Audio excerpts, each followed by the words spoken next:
یکی از مهمترین گونه‌هایی که معتقدین تکامل انسان از میمون به آن استناد می‌کنند، گونه استرالوپیتکوس میباشد. استرالوپیتکوس یعنی میمون آفریقای جنوبی. واقعیت این است که استرالوپیتکوس نوعی شامپانزه منقرض شده بوده است که هیچ ربطی به تکامل انسان ندارد. در اینجا می‌خواهیم بعضی از فسیل‌های استرالوپیتکوس را با هم بررسی کنیم. قدیمی‌ترین گونه استرالوپیتکوس آنامنسیس میباشد. اولین بار در سال 1965 میلادی توسط برایان پاترسون از دانشگاه هاروارد یک استخوان کوچک بازو در منطقه کانابوی کنیا کنار دریاچه تورکانا و در لایه پیلوسن یافت شد. آنها این شماره را به آن اختصاص دادند. این فسیل در واقع قسمتی از بازو بود که شبیه استخوان بازوی انسان بود و عمر آن را در ابتدا بر اساس آنچه که از مجله ساینس در سال 1967 منتشر شد 2,500,000 سال در نظر گرفتند، ولی بعد طی مقاله منتشر شده از نیچر حرف خود را عوض کردند و بیان کردند که این استخوان 5,500,000 سال قدمت دارد. اکتشاف دیگر در سال 1987 توسط آلان مورتون باستانشناس کانادایی یک قطعه کوچک فک را در آلیا در نزدیکی دریاچه تورکانا در کنیا کشف کرد، منطقه دیگر دورتر از منطقه قبلی. همچنین در سال 1994 میلادی یک تیم تحقیقاتی به سرپرستی دیرینشناس میو لیکی چندین دندان، قطعات استخوان کوچک و قسمت‌های از فک پایین را در همان محل کشف استخوان ساق قبلی پیدا کردند و این شماره را به آن اختصاص دادند و این فک یافته شبیه به فک یک شامپانزه بود. عمر این فک را بین 3,900,000 سال الی 4,200,000 سال تخمین زدند. در ادامه در سال 1994 کامویا کیمو همچنین یک قطعه کوچک تیبیای ساق پا را در منطقه کانوپوی کنیا و در لایه‌ای با عمر 4,100,000 ساله کشف کرده و این شماره را به آن اختصاص دادند. در سال 2006 تیم وایت فسیل‌های مشابه با موارد قبلی را در مرکز آواش در اتیوپی و نه در کنیا به همراه دندان و بخشی از استخوان ران پیدا کرد و سن آن را بین 4,100,000 سال تا 4,200,000 سال تخمین زد. اکنون مشخص شده که 100 فسیل کوچک از کنیا و اتیوپی وجود دارد که تقریباً به 20 موجود دیگر مربوط می شود. اینها مشهورترین این فسیل ها می باشد. آنچه که در مورد این فسیل ها باید گفت این است که اولا همه این استخوان ها مشابه میمون است و فقط دو استخوان هومروس یعنی استخوان بازو و استخوان تیبیا یعنی استخوان ساق پا مشابه استخوان انسان بود و آنان این استخوان پا را دلیلی بر شروع برای راه رفتن به قول خودشان اجداد میمونی انسان در نظر گرفتند. سیستم دندانی آنامنسیس کاملا شبیه شامپانزه است. این هومونید دارای بسیاری از ویژگی‌های ابتدایی به ویژه دندان‌های نیش بزرگ، دندان‌های موازی به جای قوسی شکل و دندان‌های پرمولرها و مولرهای نامتقارن است. بقایای فک پایین نشان دهنده یک استخوان قوی و محکم برای دندان‌های پیش میباشد و سفیز فک پایین، تحتانی و خلفی دارای شیب است. اینها نیز احتمالاً صفات ابتدایی هستند، زیرا در میوسن و میمون‌های مدرن نیز وجود دارند. همچنین اشکالاتی که بر فسیل منتسب به آنامنسیس وارد است این است که اولا عدم اعتماد به عمری که مشخص کردند. مثلا در مورد استخوان بازو باید گفت که آنها در ابتدا گفتند که این استخوان را در لایه‌ای با عمر 2.5 میلیون ساله یافته اند، ولی بعد از مدتی حرفشان را تغییر دادند و گفتند عمر آن 5,500,000 سال می باشد. دوم اینکه استخوان‌ها متعلق به یک موجود نیست، بلکه این استخوان‌ها را در مناطق مختلف، زمان‌های مختلف، طبقات مختلف زمین و توسط افراد مختلف کشف کردند. این فسیل‌ها در طبقات مختلف یافت شدند و مشخص نیست که آیا متعلق به هم هستند یا خیر. لیکی در جای میگوید بعضی قطعات مانند فک پایین در اقشار سطح بالایی یافت شد، اما آنها متعلق به گونه دیگر بودند. طی مقاله منتشر شده از نیچر، پیتر اندرو توضیح می‌دهد که استخوان بازو و ساق پا از طبقات متفاوت و بالاتر از لایه‌ای که فک و دندانها در آن وجود داشته‌اند کشف شده است که یک لایه متفاوت است و لایه بالایی آن شامل استخوان بازو و ساق متعلق به انسان‌ها و بقیه متعلق به میمون‌ها بوده است. این بازی گرفتن علم است، چرا که آنها اولا استخوان‌های کم و کوچک هستند که آنها را در مناطق مختلف و کشورهای مختلف و لایه‌های مختلف زمین و متعلق به جانداران مختلف یافتند و حتی بعضی از آنها استخوان انسان میباشد و آن را به عنوان یک مرحله میانی قرار دادند. تصویری که مشاهده می‌کنید مربوط می‌شود به فکی که آن را 10 کیلومتر دورتر از بقیه استخوان‌ها یافتند. سوم این که این گونه باعث شک در تکاملگرایان شده و بعضی آن را منتسب به افرانسیس می‌دانند. به عنوان مثال در مقاله‌ای که با مشارکت دیرینشناس میو لیکی گفته شده است که آنامنسیس حقیقتاً همانند افرانسیس میباشد، حتی همراه با استخوان بازو و 2 استخوان ساق، کاملا در حجم و شکل با نمونه افرانسیس مکشوفه در هادار اتیوپی مطابقت دارد. همچنین دانشمندان چون کرک فیبل، کات کافینگ، میو لیکی و آلان والکر آنامنسیس را از نوع افرانسیس به شمار می آورند. ذکر این نکته حائز اهمیت است که برخی تکاملگرایان یافته‌های آنامنسیس را به گونه افرانسیس نسبت دادند. جالب این است که خیلی از دانشمندان اظهار می‌دارند که آنامنسیس نیز مانند افرانسیس بوده است.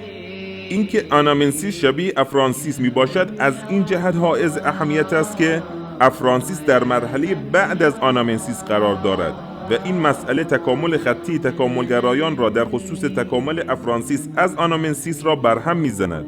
همچنین تکاملگرایان بیان می‌کنند که افرانسیس از نوع شامپانزه به نام آنامنسیس یا MRD تکامل یافته است، در حالی که بعدها با کشف یک فسیل از آنامنسیس باعث مشکلاتی برای خطی بودن تکامل داروینگرایان شد.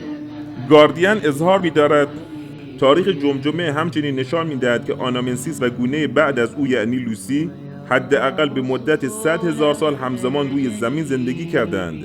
این اکتشاف تکامل خطی را که مدتها مورد پذیرش بود و بر طبق آن گفته میشد یک گونه ناپدید می شود و بعد گونه دیگر جای آن را می گیرد به چالش می کشد.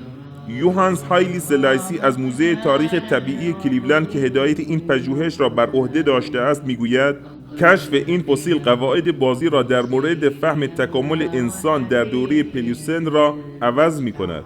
ملیلو میگوید چندین گونه در زمان و مکان درست با هم زندگی می‌کردند که می‌توانند اجداد احتمالی هومو باشند. بنابراین تعیین اینکه کدامشان واقعاً منجر به شکل‌گیری هومو شدند چالش برانگیز است.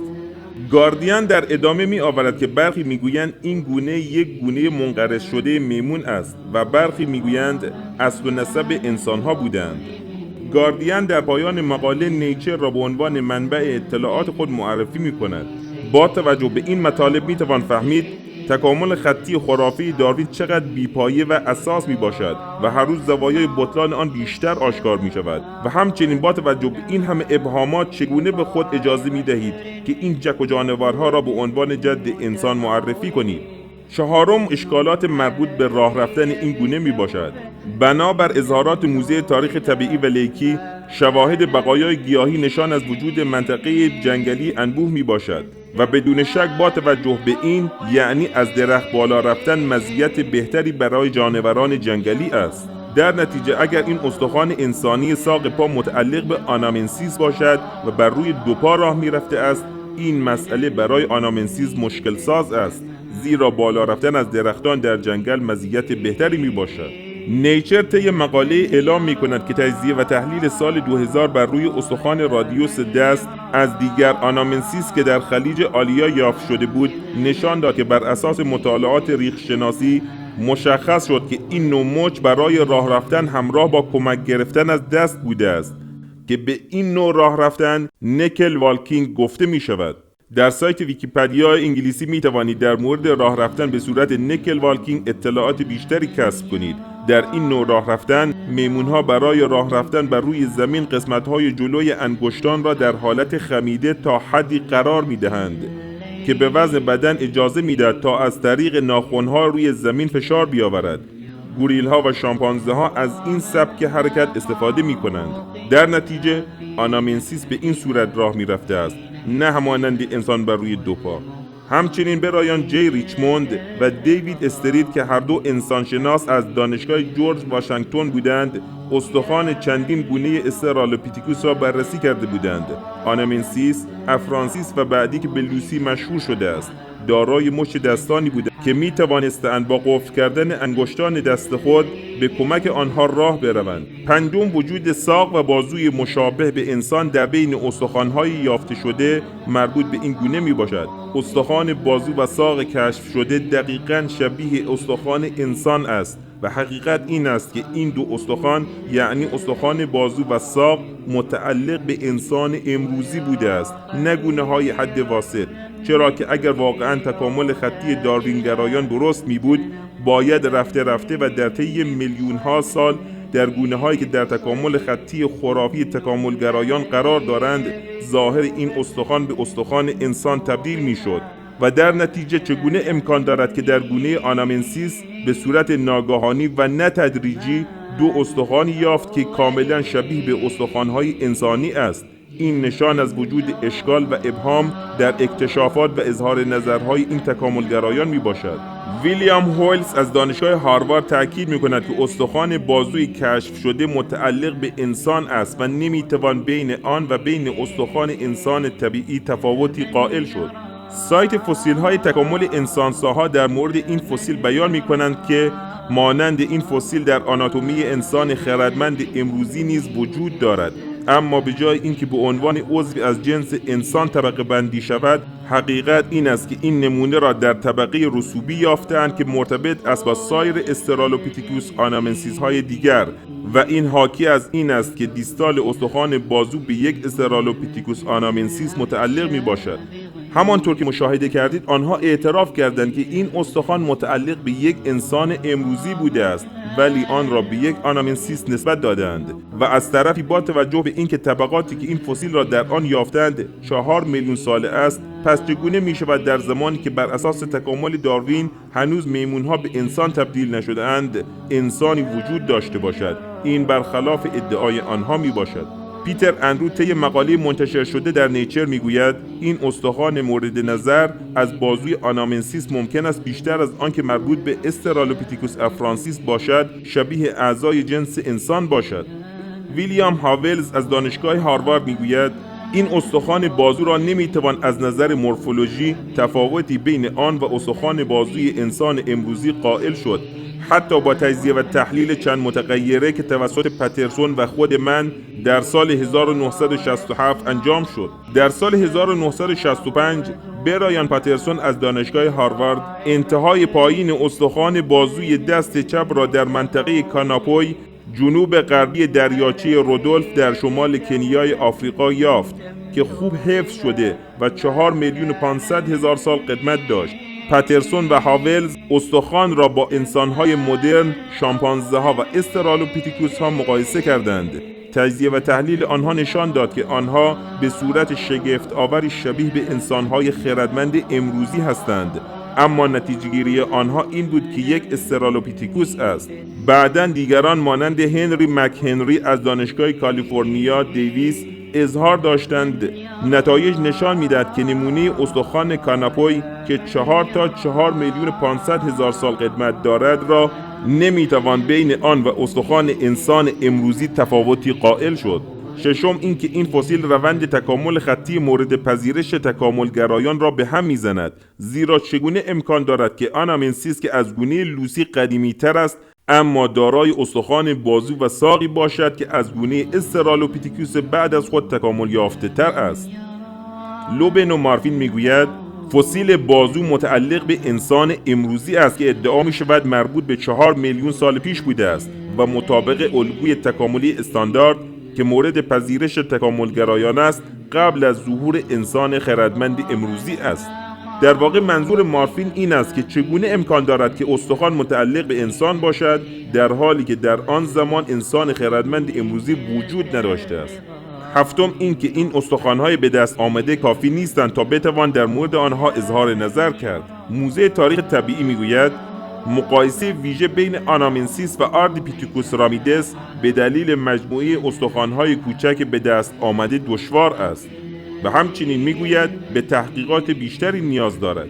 با توجه به اشکالاتی که مطرح کردیم چگونه تکاملگرایان فریبکاری نموده و این موجود را به عنوان جد انسان معرفی می‌کنند. در نتیجه این جانور پر از ابهام و اشکال هیچ ربطی به تکامل انسان ندارد.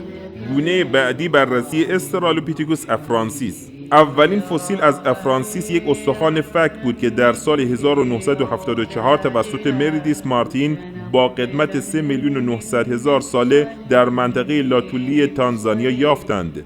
آنان نام LH4 را بر آن گذاشتند.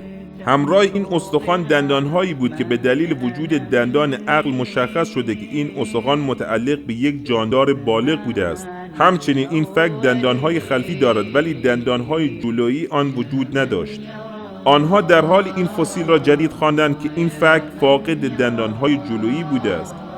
این نمونه 2,900,000 سال الی 3,900,000 سال قدمت دارد و آن یک فک پایین متعلق به استرالوپیتکوس افرانسیس بالغ می باشد، همراه با دندانهای مولرهای موجود در آن و یک نمونه دندان نیش بزرگ.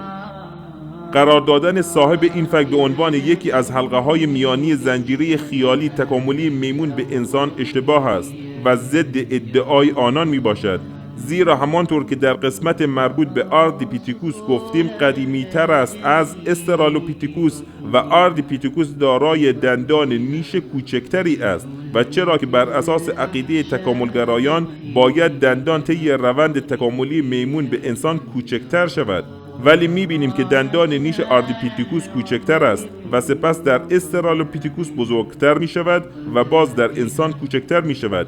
این مسئله باعث به هم خوردن ادعای تکامل خطی داروینگرایان می شود.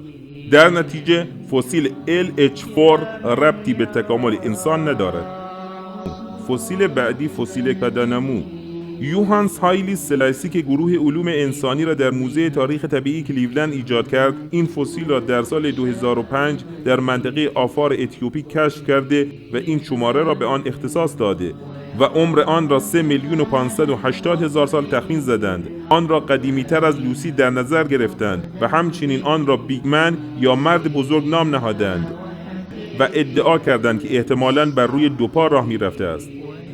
اما واقعیت این است که این اسکلت یک موجود حد واسط بین جد مشترک به انسان نیست، بلکه این اسکلت یک انسان می باشد. به نظر می رسد اسکلت جزئی مرد بزرگ متعلق به مرد قوی 1.5 تا 1.70 متر قد، حدود 30% بزرگتر از لوسی است.